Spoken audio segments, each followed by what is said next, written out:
Hola chicos, ¿cómo están? Bueno, una breve explicación, se la voy a dar a una compañera y ella lo va a pasar para todos, por si alguno tiene esa misma duda, siempre repito lo mismo. La duda de uno puede ser la duda de todos y que alguien no se anime a preguntarla o que simplemente diga, yo no entiendo nada, así que ¿qué le voy a preguntar si ni entiendo lo que preguntar? ¿Vieron qué pasa? Voy a poner en evidencia que no sé nada.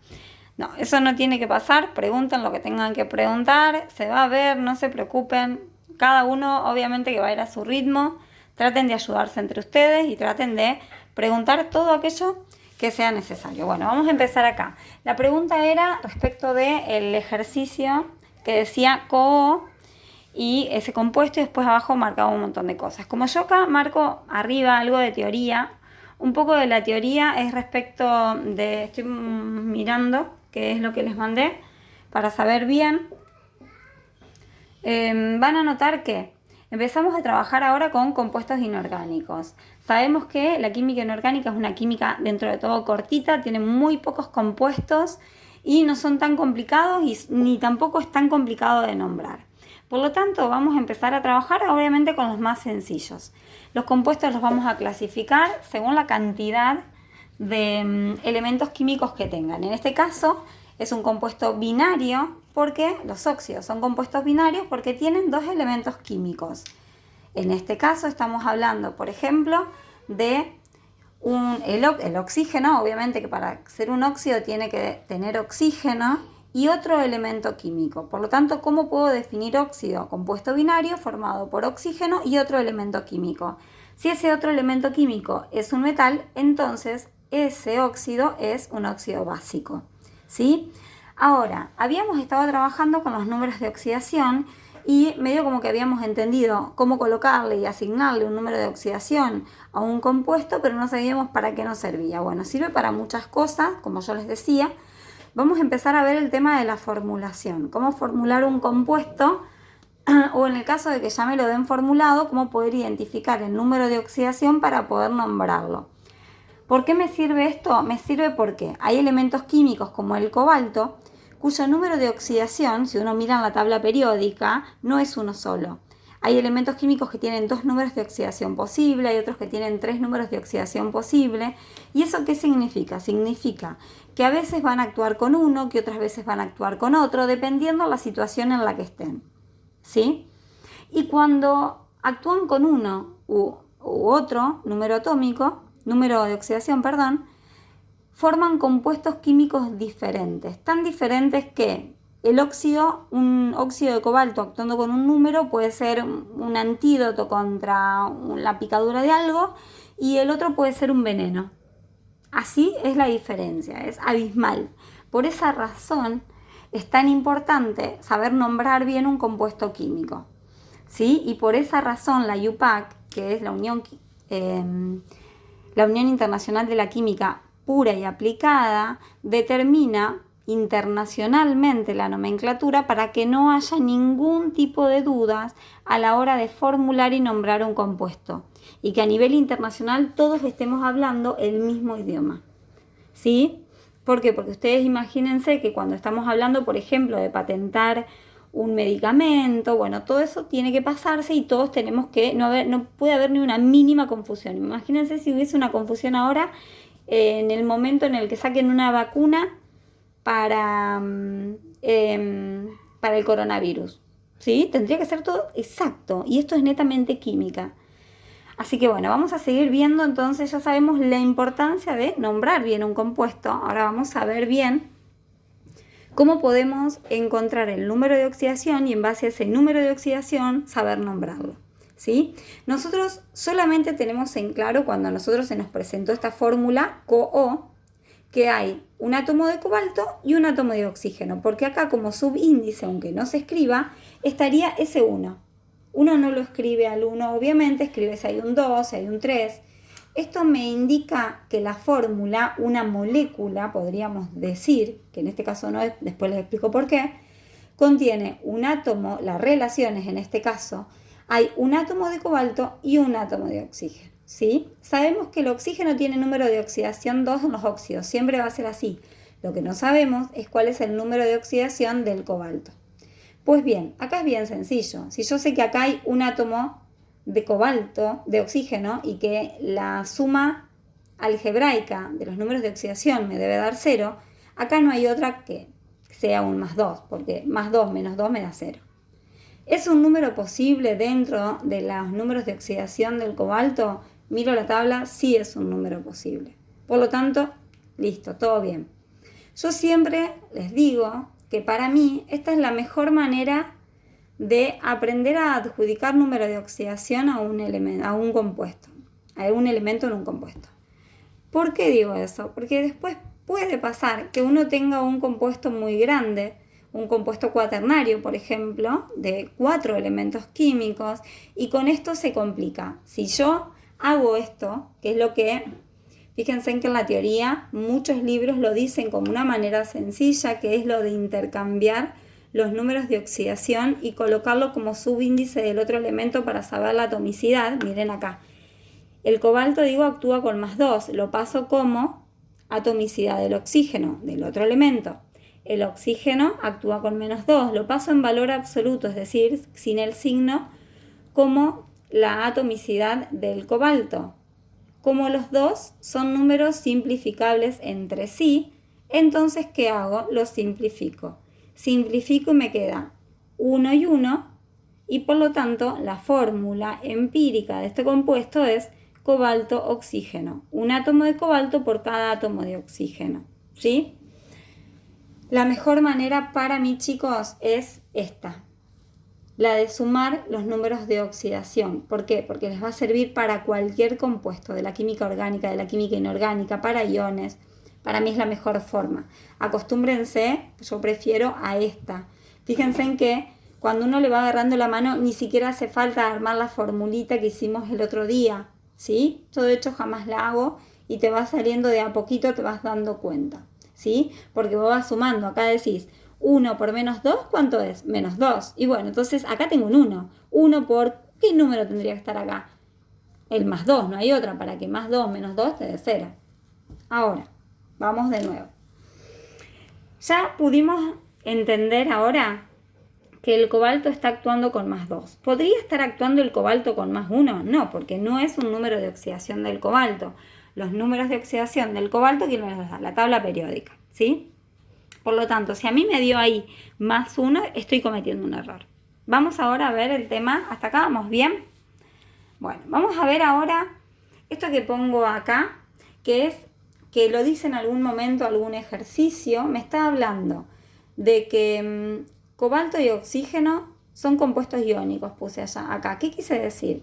Y estoy hablando primero de que el oxígeno es un no metal y que por lo tanto siempre tiene una tendencia, tiene mucha electronegatividad, es decir, que tiene una gran capacidad de atraer electrones, no va a querer nunca perder, pero se encuentra con otro elemento químico que tiene una electronegatividad muy baja y que tiene una tendencia natural a perder electrones. ¿Por qué? Porque todos los metales tienen un electrón, 2 electrones, 3 electrones en su último nivel, es decir, como electrones de valencia, electrones que puedan participar en una unión química. ¿Qué tiende a ser un metal? Tiende a perder. ¿Qué tiende a ser un no metal? Todo lo contrario, tienen 5, 6, 7 electrones en el último nivel. ¿Qué quieren hacer? Ganar a toda costa. Y de última, compartir. Pero como en este caso se encontraron con alguien que pierde, perfecto, ellos ganan. ¿Quién gana electrones? El oxígeno. ¿Quién los pierde? El cobalto. Por lo tanto, el cobalto, ¿cuántos electrones perdió? 2. El oxígeno, ¿cuántos electrones ganó? 2. Y en este caso estamos hablando entonces de compuestos iónicos, porque se forman iones, se forman cargas. Claramente, cuando el cobalto perdió electrones, se quedó con 2 cargas negativas menos y por lo tanto se quedó positivizado. Y el oxígeno, es decir, con una carga negativa positiva, eléctrica positiva.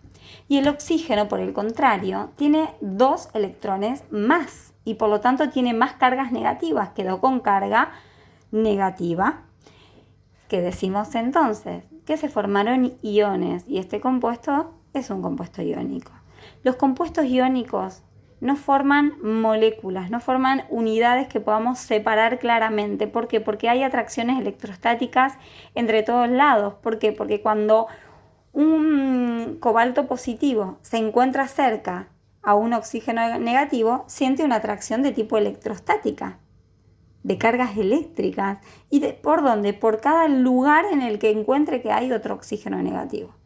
Por lo tanto, se forman lo que se llaman redes cristalinas en el espacio y son compuestos sólidos a temperatura ambiente.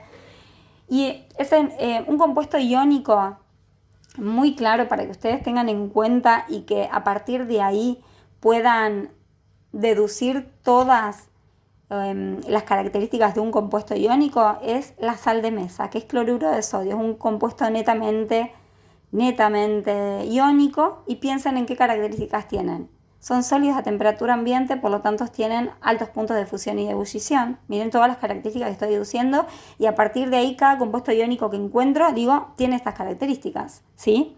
Entonces, ¿es un compuesto iónico? Sí, en este caso. ¿Por qué? Porque es un metal y un no metal. Perfecto. ¿Y qué características tiene? Y bueno, tiene estructura cristalina, no forma moléculas, tienen altos puntos de fusión y de ebullición, sólidos a temperatura ambiente, conducen la corriente eléctrica solo cuando están en estado líquido, es decir, si se pueden fundir, o bien cuando están disueltos en agua, porque al disolverse en agua los iones se disocian. Bueno, miren todo lo que uno puede simplemente decir deduciendo de las características de saber que es iónico de este compuesto y de cualquier otro que sea iónico. Bueno, voy a seguir al caso de estoy hablando un poco de todos los puntos que pude haber puesto ahí, que seguramente estos están. ¿Por qué? Porque es tema de tercero y obviamente que no lo doy como sabido, pero lo tienen que haber dado. Algo dieron conmigo, pero no esa parte. Yo sé que estuvo más, ustedes empezaron reacciones, creo, conmigo un poco más adelantado, pero algo habrán dado, y lo que no dieron no importa, lo vamos a ir trabajando de a poquito. Lo importante es que ustedes ahora me den una manito leyendo y que me pregunten mucho, y yo voy a estar acá respondiendo. Ahora vamos a ver cómo lo nombramos. Como bien dijimos, como hay dos números de oxidación distintos con el que puede actuar, puede formar dos compuestos diferentes. A esos dos compuestos distintos los tengo que nombrar distinto para poder reconocerlos de alguna manera. Imagínense, estamos en un laboratorio y decimos, alcanzame el óxido de cobalto. Vos me vas a decir, ¿cuál, Vicky? ¿El óxido cobaltoso o el óxido cobáltico? Tengo que trabajar con uno, no con los dos, ¿sí? Entonces, hay que nombrarlos diferentes por las características distintas que tiene. Cada compuesto tiene su identidad. Actúa como una sustancia totalmente diferente. Los vamos a nombrar según tres nomenclaturas. Yo les comento, miren. Hay algunos libros que la nomenclatura tradicional ya no la utilizan más. ¿Por qué? Porque la UPAC no adoptó como válida esta nomenclatura.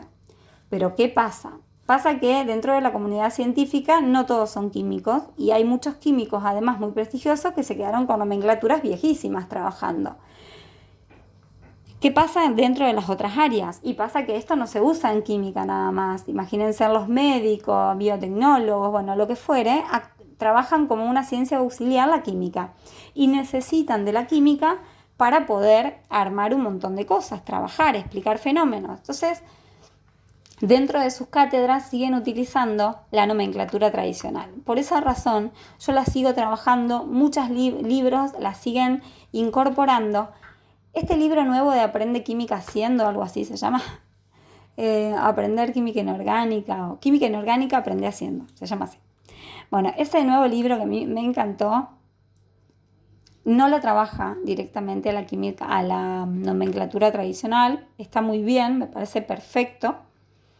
Pero bueno, yo se las doy igual, ¿sí?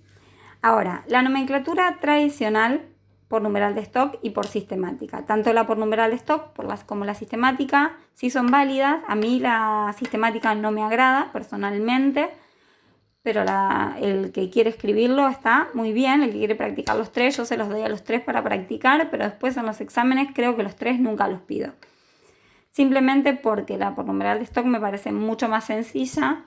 La sistemática de entender es muy fácil, pero es muy larga de escribir y suele ser bastante engorrosa para mi forma de ver. Yo siempre prefiero simplificar las cosas. La tradicional dice lo siguiente. Mirá, Vicky, cuando vos tenés dos números de oxidación posibles, vamos a tener que aclarar, y lo que vamos a hacer es llamar al compuesto óxido del elemento químico, y a ese elemento químico, es decir, en este caso al metal, le vamos a agregar la terminación oso cuando se trate del más chiquito y co cuando se trate del más grande. Y por lo tanto, en este caso lo vamos a llamar óxido cobaltoso. Si estuviese actuando con 3, sería óxido cobáltico. ¿Quedó claro? Generalmente todos los que terminan en ico son esdrújulas y son palabras esdrújulas y por lo tanto van acentuadas. Cobáltico, férrico, ¿sí? Cúprico, todas llevan un acentito ahí. Lo aclaro para que después se acuerden de ponerlo. Por numeral de stock es la más sencilla de todas. ¿Por qué? Porque es simplemente óxido del elemento, óxido de cobalto, y entre paréntesis, en números romanos y como subíndice, al lado del elemento metálico, que es el que estamos aclarando el número de oxidación, va el número de oxidación con el que actúa.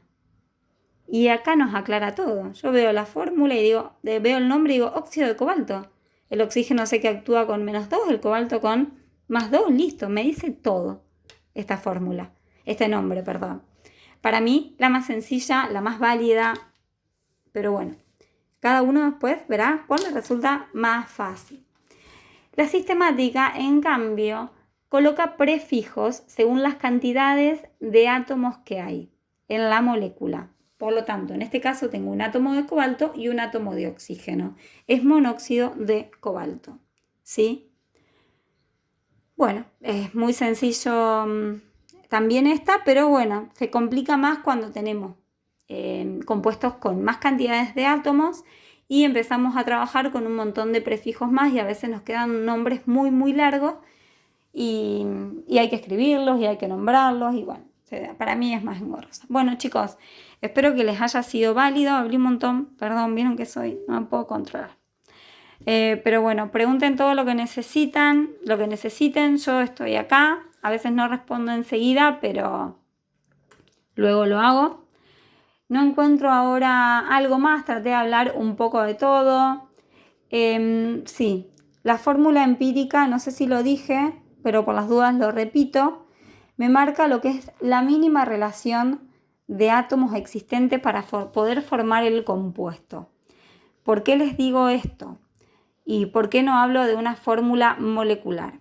Los compuestos moleculares son generalmente compuestos covalentes. ¿Por qué no los iónicos? Por lo que les decía, porque hay una atracción electrostática que viene alrededor de un átomo por otros átomos que tengan carga diferente y es imposible de limitar entonces al compuesto y de ponerle como si fuese una unidad, como si lo tienen los compuestos moleculares. Tengo para mostrar un ejemplo, pero soy muy mala dibujando y escribiendo y lo voy a poner así. Vamos a ver si se entiende.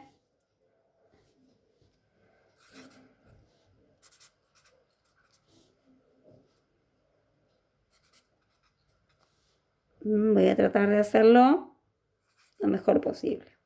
Bueno, miren. Vamos a suponer que yo tengo este compuesto, que es cloruro de sodio, ¿sí? El cloruro de sodio estamos hablando de iones. Claramente el sodio pierde un electrón, el cloro los gana. El cloro tiene una electronegatividad muy grande, el sodio es un metal, pierde electrones, ¿sí? Ahora vamos a ver de dónde viene esa atracción electrostática. Electrostática es atracción entre cargas eléctricas, ¿sí? Te quiero porque sos el opuesto a mí, sería en este caso, ¿no? Carga eléctrica opuesta. Entonces, el cloro, que tiene esa carga negativa, bueno, ahí se ve un puntito que parece que no, pero es negativo, tiene una atracción con este sodio que está positivo. Ay, pero mira, acá veo otro sodio que también es positivo. Ah, también me gusta. Ah, pero este sodio también veo otro cloro que está acá arriba. También le gusta. Y este sodio también. Esto estoy mostrando con esas linitas así las atracciones de tipo electrostática. Pero también este sodio, y este también le gusta. Y a este cloro también le gusta este sodio. Y a este cloro, este sodio. Y a este. Y a este que tiene acá. Miren lo que se formó.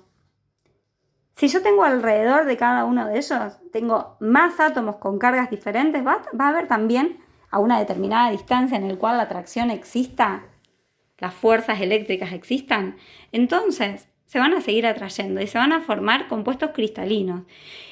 ¿Y qué quiero decir? ¿Por qué hablo de una fórmula empírica y no fórmula molecular? Porque yo no puedo precisar, mirá Vicky, a este sodio solo le gusta este cloro y acá puedo englobar y formar una unidad, una molécula. Para nada, si también le gusta este y también este, y hay una atracción electrostática que viene de todos lados.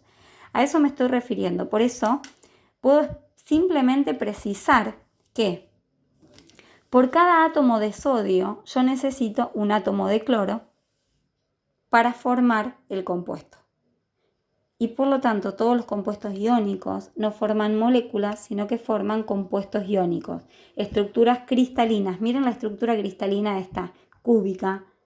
Si alguno fue alguna vez a una salina, vio cubitos perfectos de sal. Perfectos. Nadie los podría hacer mejor más que la naturaleza.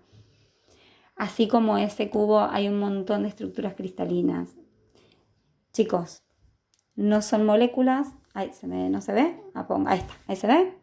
No son moléculas. Y digo que esto es una fórmula empírica para todos los compuestos iónicos y no fórmula molecular. El agua sí es una molécula porque tiene enlaces covalentes. Es un compuesto covalente, por ejemplo. Bueno, espero que se haya entendido. Pregúntenme lo que tengan que preguntar. Chau, chau, chau. Cuídense mucho. Antes que todo, antes que nada, cuidarse mucho, preguntar todo lo necesario y bueno, nos estaremos viendo.